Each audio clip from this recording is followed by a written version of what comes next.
What is up, YouTube? Welcome back to the channel. For today's video, we're going to be going through 5 things I think could have been improved or bettered in the Zero Chill / holiday promo, and then 5 things the promo did really well. Make sure in the comments you put down, give me a rating 1 to 10 what you think of the Zero Chill / holiday promo. I'd have to give it a 7 or 8. I think a couple additions could have made this a 9 or a 10. A couple things were kind of holding it back from being a really great promo, but overall it was a very solid program. We're gonna be also starting with the negatives because negatives sell, so we're gonna be doing the negatives first. 5 things bad, 5 things good. Let's get it started. Starting at number 5, we have the leaks, and this is a little bit out of EA's control. I guess the security could have been upped, could have been a little bit better, but the leaks, and I don't really care about the ghost leaks when we knew Tim Tebow, Devontae Adams were coming out just like hours before they actually got revealed. But I do have a problem with the leaks and the presents, because I felt like, and this wasn't just me, I had friends and people in the Discord kind of have the same mindset when it comes to this.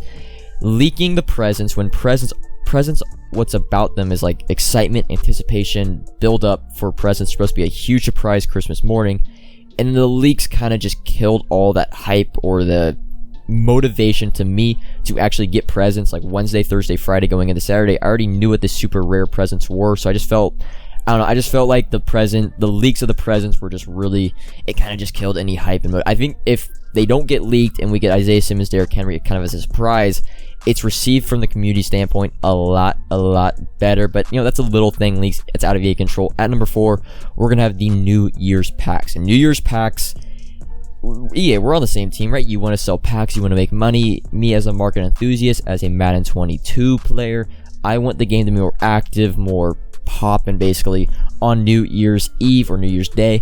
And the 94 Redux pack, I think, is just a poor selection of a pack to generate revenue, one, and to just basically for the game. I think a more suitable pack would have been a Fire Fantasy pack. I think that is one of the more popular packs within Madden. 93 plus Fire Fantasy would have got a lot more people to buy the pack, would have made the market a lot more active. I just feel like a lot of people didn't really care about a 94 Redux pack, a little bit boring. I think a 93 Fire Fantasy pack would have been better for you, would have been better for us, it would have been better to Madden as a whole. But that's number 4. At number 3, and this is one I'm getting a little bit into detail in, and Season 2. I'm going to classify Season 2 part of Zero Chill because it was pretty much the start of the holiday promo. In Season 2, I think the entire community can talk about this when it's just not the best, the way the structure is and everything. They really made it a lot harder to level up. And actually, I'm not mad about the leveling up issue, because it was designed to make it a little bit harder to level up, and that it wasn't designed for you to get level 50 in a week. That's the big thing. It was designed for you to slowly level up. But if you're gonna do that, EA, you have to make sure the rewards and the compensation for the longer time to level up correlates with like how long it takes. And one huge emphasis on 5 stars for a new solo challenge to get the maximum level XP. Whereas the Zero Chill solo challenges you dropped, a majority of them are 3 and 4 stars, so it kind of just defeats the purpose of that. It's like you're not even listening to yourselves. And then number 2, if you're gonna take a long time to get the Jerry Jeudy, the PJ Williams, the Taylor Mays, Tony Baselli up to an overall, or let's just talk about Jerry Jeudy and PJ Williams for example. If it's gonna take a normal and average Madden player a month, it's gonna take me probably 2 months to get, or it's gonna take me a month and a half to get Jerry Jeudy, 2 months to get PJ Williams, and I play the game pretty frequently. You have to make sure that the cards that they're getting for that time spent will actually like be some of the best. There's Season 2 champions, supposed to be the best overall cards for that season, like the Junior Seau, the Devin Hester, the George Kittle.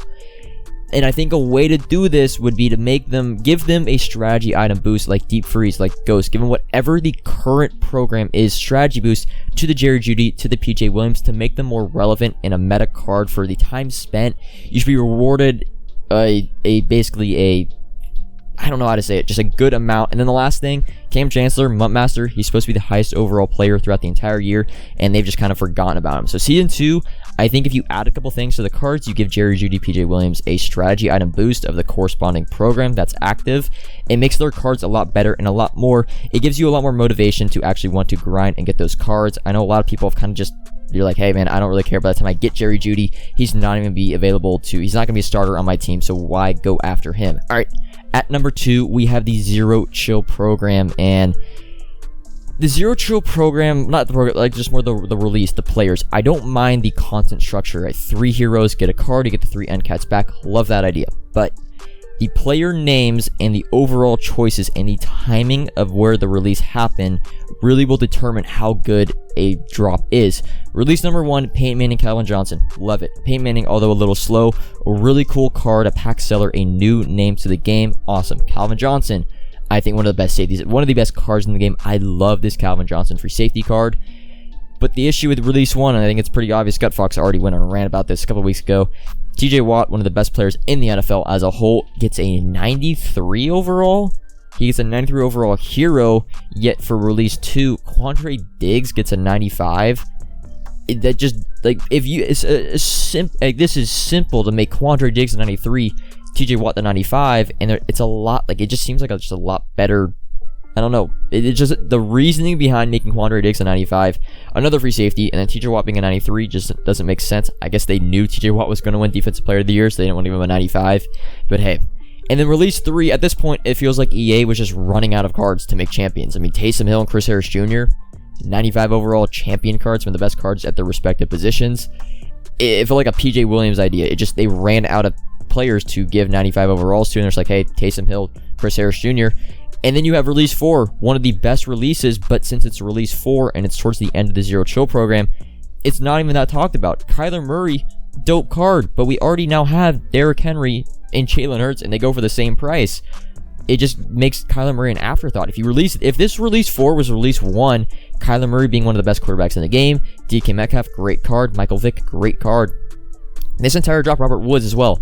Release 4, if it was release 1, I think would have been an amazing drop, but since it was release 4 and it was towards the end of the program, it's just like, meh. Like, it's not a super, I don't know, it's hard to put into words, but either way, if this is release 1, if release 4 was release 1, I think it would have been a lot better perceived from the community. But that's Zero Chill, and I really think if they just made Zero Chill like a 2-part program, and then they added 2 ghosts and 2 stocking stuffers, would have been a much better drop. But either way, Zero Chill, not the worst thing. I just feel like they mistimed, and some of the player overalls just don't really make sense to me. But at number 1, and I'm very passionate about this topic, and it's the delay of weekly content, more specifically Team of the Week. And I don't know why EA specifically, not EA, we're not talking about EA here, the Madden team, why are you guys the only Ultimate Team gaming company, and probably the only big game company or big game developer studio, I don't know, to put a complete hold on actually fresh daily content, like not planned content a month in advance, but up to date, what's current going on in real life content. That's what I mean. We, of course, Team of the Week, it's going to be delayed a month. LTDs doesn't really matter. We got LTDs. Wildcard Wednesday, I'm not too worried about. But the Team of the Week, why should Team of the Week be delayed when your own company, EA Sports, the FIFA department, still drops Team of the Week every single week? It just, I don't know. Is it really that hard for a couple people to go in for like one day of the week and just make Team of the Week content? I mean, this is we're in prime Madden 22 territory. This is supposed to be the best promo of the year, and you're missing an opportunity to, 1, sell packs, and 2, just make the game overall more active, more live. It just doesn't make any sense. I mean, imagine if we got Bonos Monday, Team of the Week content Tuesday, Stocking Stuffer Ghost Wednesday, Zero Chill Friday. I mean, that's 4 out of the 5 days. Just awesome content. We're in the prime of the Madden NFL season. I just don't understand why you're not dropping content, and like your reasoning is we're out of the office, but it's like, what does this FIFA just, I guess FIFA, they're just keeping them in the office the entire, I don't know, it doesn't make sense. Even 2K, you should be competing against these other franchises and companies to sell packs, and not having Team of the Week content to me just seems like, I don't want to say lazy, because I know it's a lot of hard work, but why should FIFA, your own company, have Team of the Week live content? They can make it, why can't you? I don't know, it just seems like a missed opportunity for EA Sports, and I really think it would improve. Just, I know it's small, but it's like, why not have, everyone's off work, everyone's off school, we have so much time right now to put into Madden, or most people do. Why take away content? Doesn't really make a lot of sense to me. But now hopping into the positives, and there were a lot of positives with this program. It's a 7 or 8. Like, this is still a really good program. And at number 5, it is strategy cards. and not really just one strategy card like we got Gridiron Guardians. I mean, most Feared was kind of like this too. I love the options. You have the Ghost strategy item, you have the Stocking Stuffer strategy item, and then you have the Zero Chill strategy item. It makes people in the team building process very unique. You can be really creative about how you want to build your team, and then use your strat card around what players you actually have on your team. It just gives so much variety. We don't see the same 3 players on every team. We don't see the entire defense being all Oakland Raiders or Las Vegas. We just don't see Raiders play. We don't see the same teams going against each other every single game. Like when Stocking Stuffers, when that came out, I mean, I built my team around Stocking Stuffers, and I had a Stocking Stuffer strategy item. When Ghost came out, I'm like, hey, Ghost is better. I love I love the Ghost strategy item. I love the Ghost cards. It just, to me, it was really cool to see like some people do this strategy item, some people do that strategy item. It would just make for a lot more unique teams, and not every single person running every single same exact card every position. At number 4, and it's going to be the Stocking Stuffer promo, or the Stocking Stuffer content drop. It only happened once. Man, I wish we would have got a number 2, but Stocking Stuffers being a team diamond, team builder, middle ground where we got 93 or 92 overall cards, 94 overall masters. But with the Stocking Stuffer strategy item, they became some of the best cards in the game. Giving ×2 team chem were great for theme teams, and then the other thing, the way you got these cards, it gave value to the low overall Zero Chill players, so it made rerolls better, it made packs better, it made the market better as a whole. Very affordable cards. You get one through solo challenges. I think you got one through ornaments, if I'm not mistaken. Stocking Stuffers was a great drop. I really hope we see this in next year's Madden, and honestly, I wish we would have got a second Stocking Stuffer drop. I think maybe the player names weren't the best, but Stocking Stuffers as a whole, great content drop. Loved it. Hopefully EA sticks with it, because it probably didn't sell the most packs, but I think as a community, it was first perceived not the best. But I think once people got the strategy item boost, they're like, these cards are actually really cool, and I like this drop. And then at number 3, we are gonna have Presents. And Presents in the original start, like day 1 of Presents, we thought Presents weren't gonna be that good, but man, were we wrong. The leaks a little killed kind of the hype and anticipation, but pretty much if you just pulled Presents with Snow and you kept everything, you were gonna make bank. Mostly every present was a W, except for, I'd say this teal one actually on the screen, not the best, because we got you pretty much just got a 92 overall player. As well, I think it was the Harvest extra large gift and the Most Feared extra large. Well, it was really just the Harvest gift wasn't the best, but we kind of knew that going into it, that the Harvest gift was just going to be a Harvest Master, so there was no ceiling. You're just going to get a 94 overall, you're going to sell it, that be it. But man, the presents were really fun. I'm glad that the extra large, super rare, or whatever presents we call them, that they actually gave back a lot more than the 350k Snow quick sell. You're able to sell Ricky Williams, Marlon Humphrey for like 700k at the peak, Derrick Henry and Isaiah Simmons upwards of 1 million coins. It's always more fun when presents are W's. It's not fun when presents are just going to be L's. I love the cards. I mean, the card selection for the extra large rares weren't amazing, but overall, just presents, I really enjoyed how they did them within the game. Yeah, they were a little hard to get the extra large super rares, but it made it, the wait was completely worth it with basically every single present. A lot of people made a lot of coins off of presents. When presents are good, the promo is good. Pretty simple. At number 2, it's going to be rerolls. Rerolls were the lifeblood of this entire promo. You pretty much had an LTD in the 78 plus or 85 plus rerolls. For probably 70% of the promo, it always gave you something to do. It gave the Snow value and training value. It basically held the market to where it gave value to every single card, and that is always good. There were ample opportunities to pretty much buy Snow when it was super cheap and wait for LTDs, and you can make money through there. Whenever there's a fun way to make coins through rerolls, a pack, whatever, it just makes the game better. It makes the game completely better. Love rerolls. Really hope that they continue to do these 70 plus or 80 plus rerolls with some high-end cards in them, because it makes the LTDs very affordable. Overall, just makes the game a lot better. You always have something to do when you get on Madden 22 during the Zero Chill program. You always like, hey, am I going to do rerolls? Am I not? But either way, rerolls, I love it. And then hopping in to number 1, and man, if EA just makes this the primary focal point of the Zero Chill program next year, it could be a 10 out of 10 if you just drop 3 parts of Ghost, if we're being honest. The Ghost, no, the future and the present, they're okay, right? They're future present. The presents actually were pretty good. You got Nate Soldier, Randy Gregory, which I enjoyed. But the player selection of Ghost of Madden Pass, I can't give enough credit to the Madden team. It's one, like, normally when a content drop comes out, I'll pick up one player, maybe two player.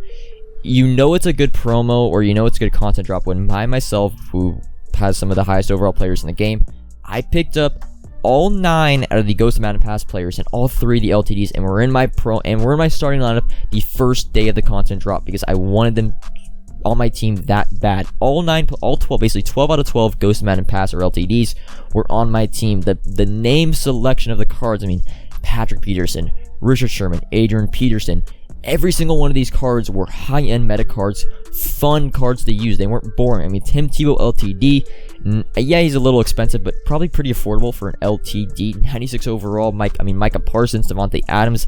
The stats they gave these cards and just the overall Ghost. I really think if we even just got Ghost 2, this promo goes to a 9 or 10. That's how good the Ghost of Madden content drop was. I really hope EA moving forward to its next year really looks back and it's like, hey, Ghost is awesome. We should do like 3 parts. Even though we had a ton of cards within Ghost, I really think it was a missed opportunity to not have more Ghost because this was just an awesome part of the program. But that is going to wrap it up. I hope you guys enjoyed this video. Make sure you put in the comments, scale 1 to 10, how you enjoyed the Zero Chill program. Give me your favorite thing about it, your least favorite thing about it, and stuff like that. But that's all for the video today. Tomorrow, I think I'm going to have a no money spend with my top 100 weekly rewards, and I'm going to break down the game that actually got me into top 100. But that is all for the video. Comment if you have any questions, like if you enjoyed, subscribe if you're new. Link to Discord is in the description as always, and until tomorrow, peace.